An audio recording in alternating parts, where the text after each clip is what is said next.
Good evening once again. Welcome to Rwanda Television News. My name is Gloria Mutesi. President Paul Kagame, who leads the African Union institutional reforms process, on Tuesday chaired a meeting with the African Union Reforms Advisory Team alongside Chairperson of the African Union Commission, Musa Faki Mahamat. In 2016, African leaders decided that institutional reforms of the African Union was urgent and necessary given the role the AU is expected to play in driving and achieving Africa's Agenda 2063 vision of inclusive economic growth and development. President Paul Kagame was mandated by the Assembly of Heads of State in July 2016 to lead the process, and President Kagame appointed a Pan-African advisory team to assist him in this process. President Paul Kagame has noted that Africans should not be surprised by how the continent continues to tackle and handle the COVID-19 pandemic than many have thought, but instead striving to work together in dealing with the effects of the pandemic. I would like to invite President Paul Kagame on Tuesday attended the Kusi Ideas Festival organized by the Nation Media Group, which operates in the region. Discussions at the conference focused on the impact of the COVID-19 pandemic on the African continent's economy and what the continent could do to address it. In his address to the participants of the festival that was largely held virtually, President Paul Kagame noted that Africa's response to the pandemic had come as a surprise to many, stressing that no one should be surprised. There has been a lot of speculation about why Africa is handling the COVID pandemic better than expected. What really matters is that the lessons we have learned and the solutions we have already applied will help us to recover together. Continued collaboration is key in order to emerge from this period in safety and prosperity. The conference comes at a time when more than 68 million people around the world have been infected with the virus and more than 1.5 million have died. In Africa alone, more than 2.2 million people have been infected, which means that less than 5% of all the people that have been infected worldwide, while 55,000 people have died in Africa, accounting for about 4% of the death toll. Kenyan President Uhuru Kenyatta, who officiated at the festival, also stressed the importance of everyone's role in helping Africa cope with the effects of the COVID-19 pandemic. At the government level, it is our obligation to lead our nations out of the crisis and into a land of opportunity. To succeed in undertaking this task will, however, require enhanced collaboration with all our development partners, international finance institutions, our private sector, and including our small and medium-sized enterprises. I call on them to provide the necessary resources, and that is especially our international development partners and international financial institutions, to complement those of our governments as we implement our post-COVID-19 recovery plans. Innovation in the context of Africa's emergence from the pandemic has also been highlighted as important, and President Paul Kagame emphasizes the uniqueness of the East African region, saying that the region has natural talent to build from in search of new solutions. Our people still want to travel easily across Africa and connect meaningfully with fellow Africans. We have to make this a reality by staying on track with the African Continental Free Trade Area and everything else we have always aspired to do together. Second, we will only get there if we harness the power of technology. In East Africa, we possess the natural talent to create innovative solutions that will generate wealth for our growing population. We must find new ways to invest in infrastructure, in our people, and in an enabling political and business environment. The Kusi Ideas Festival is being held for the second time, with the first time having been held in Kigali last year, while this year's was held in Kisumu, Kenya. Rwanda has signed a memorandum of understanding with Finland on environmental protection, climate change, education and mining. On the Rwandan side, the agreement was signed by the Minister of Foreign and International Affairs, Dr. Vincent Biruta, and on the Finnish side, it was signed by the Undersecretary of State in the Ministry of Foreign Affairs, Kai Sor. We have just signed a memorandum of understanding on political consultations with Finland. And this memorandum of understanding will open up to specific agreements in particular cooperation areas, and the sectors we are exploring include meteorology, education, environment and climate change, and many others. They discussed areas of common interests and ways to increase multilateral cooperation between the two countries, including replacement of plastic bags to facilitate processing in factories. Hari ikibazo gikomeye dusanzwe dufite hano mu Rwanda, murabizi ko twaciye by'amasashe ya plastic ariko we have a challenge here in Rwanda. As you know, we banned plastic, so we have to get alternatives for this. They have solutions they can bring to Rwanda. So the minister from Finland who is here will meet with other authorities such as the Rwanda Development Board, metrology, mining and others so that they can implement these agreements and see how the two countries can work together. Muri bene ayo masezerano uburyo yakora n'icyo twabasha gukorana hagati y'impande zombi. Teachers from the Education Department of the Protestant Institute of Arts and Social Sciences who are already employed or those that have passed exams to start teaching jobs have been asked to do internships after the Higher Education Council found out that they hadn't done it. These teachers, however, find it unfair with a fear of losing their job opportunities. 290 people were affected by this decision to take on internships before beginning their jobs. They've completed the A1 education courses at the Protestant University. They say that as soon as they graduate, they go to the job market, sit for exams, and some even pass and start working. Other recent graduates who passed exams are waiting to go to their respective admitted schools to teach. REB yakize imyanya ku isoko tudepoza dosiye mu turere. REB announced job positions and we applied. I'd applied from Karongi district to teach history and geography. I did the test on the 14th of July 2020. 3 days later, results were announced and I had 73.5%. As I was preparing to start my job, HEC announced that pious diplomas were not allowed. They told us that our university is not allowed to offer A1 diplomas, yet we know some people who graduated before us and are now working using the same diplomas. The diplomas we gave were put on the shortlist and others are still waiting. I was sent to teach in Nyamagabe district. What's bothering us now is that we are denied to start our jobs. At the district level, we were told that our diplomas were not allowed. Those who have this problem believe that they have taken it to different levels and have lacked a solution through it all. The school administration, which has taught them, explains that they applied for documents that allow them to start the department, all of which are met, and HEC agreed. Professor Musema Kweli Elize, the Vice-Chancellor of Pius, says it was in 2020 that HEC came to the conclusion that the internship was also important before teachers start their jobs. It was allowed by HEC in 2013. As of now, there was no internship. Had it been there, we would have done it. After the ministry made internships mandatory, we as well made it a must for teachers who passed job tests and those that are already working. They should do internship so that their A1 diploma can be activated. What we are asking now is that those who are already working and those who passed the tests can be allowed to do internships while working.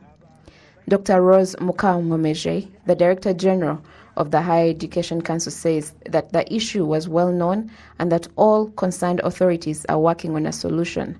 However, she asserted that the institution had not fulfilled all the requirements and that diplomas they use applying for jobs indicate that they are continuing their studies.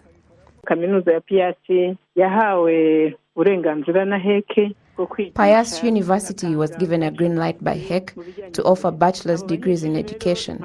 Graduates only have intermediate award documents. After an inspection, we found out that those teachers did not do internships, which are part of the studies. They might be doing their job perfectly, but they as well need to do the internships. The Rwanda Education Board confirms that it had to implement the decision of the Higher Education Council the moment it was directed, including stopping contacts of those who had passed the tests. The number of university graduates required to complete their internships is 293, including those who are still pursuing the bachelor's degree and others who began working. Low-cost tarmac roads of about 93 kilometers are being reconstructed to ease the transportation of local residents in Nyabihu district. As the locals are happy for this achievement, the governor of the Western Province requests them to use this to multiply their productivity. Jen Mutoni has more. The first low-cost tarmac roads reconstruction officially started on Mount Kibisabo in Rambura sector, Nyabihu district, on 6 roads that are 93 kilometers long. Locals say this was very much needed because there were various products from this area which were hard to transport to the market or trade with other areas. It was a huge challenge for us because the road was in a terrible state, hence it was closed, but now it's passable. The roads that were promised by His Excellency Paul Kagame in 2018 to be reconstructed for the local residents in Nyabihu shall be done by the Rwanda Transport Development Agency with the support of the World Bank. The Deputy Director General of RTDA, Baganizi Patrick Emile, says apart from Nyabihu district, there are many other roads across the country that are being reconstructed. Roads for trading, also known as feeder roads, were constructed so that local farmers can be able to transport their goods to the market. And we are constructing this type of roads in 6 districts now, of about 450 meters, and in Nyabihu we are constructing a 93-meter road. All this is to help farmers to transport their crops and products from animals to the market.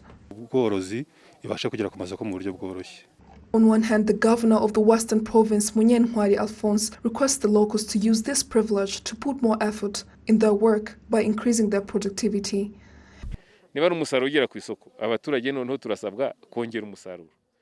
We now request locals to increase their productivity for the market, now that the roads are reconstructed. Now is the time for farmers to increase their productivity. And even those that want to establish industries or other business projects, they should be more encouraged now that the infrastructure has been established. The roads are expected to be complete within 15 months and will cost over 16 billion Rwandan francs. Jane Mutoni, reporting for RTV. Local residents in the 5 sectors out of all the 14 sectors in Nyagatare district are grateful to His Excellency Paul Kagame for establishing the Gatunda Hospital in their area. They said this shall help greatly by reducing the long distance that they use to travel seeking for treatment. Jen Mutoni continues with the details. The new Gatunda Hospital was specifically established for local residents in Gatunda, Karama, Chiyombe, Rukomo, and Mukama sector in Nyagatare district. It was completed in May 2020 and inaugurated 2 months later in July. Doors were opened for patients later on in September because of equipments that hadn't arrived yet as scheduled due to the COVID-19 lockdown. Locals in these sectors say this is a game changer because they will no longer have to travel long distances to other areas in search for treatment. Locals used to spend a night traveling through Chiyombe Mountains in Kabuga near Uganda to the hospital seeking treatment, and sometimes pregnant women would give birth on the way because of long distance, and cars would come to pick them up with their newly born babies. Afterwards, His Excellency Paul Kagame paid us a visit and established Gatunda Hospital in our area. It simplified everything for us, including I myself.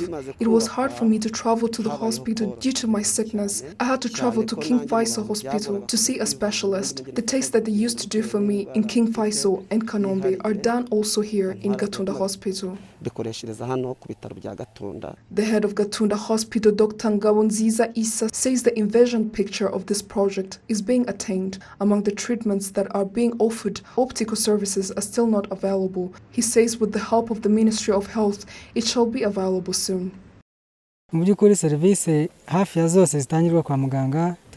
we are offering almost all kinds of treatments apart from the optical services because we haven't got an optician yet. But we've spoken to the Minister of Health and they have promised to provide one together with all the necessary equipments in this area, and everything shall be ready in a month.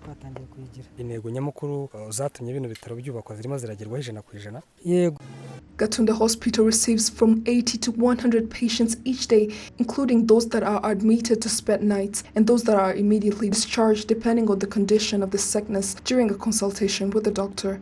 During the first 3 months after opening, over 2,505 patients were received. Apart from offering treatment, it has also helped in boosting nearby businesses in Nyamikamba village, Gatunda sector. Before, business was running low, but now as we speak, it has greatly improved. Everyone now wishes to run his or her business from here because of this hospital that was established near us in Gatunda. The construction of Gatunda Hospital began on the 23rd May 2017, and it is worth 5 billion Rwandan francs upon completion. Jane Mutoni reporting for RTV.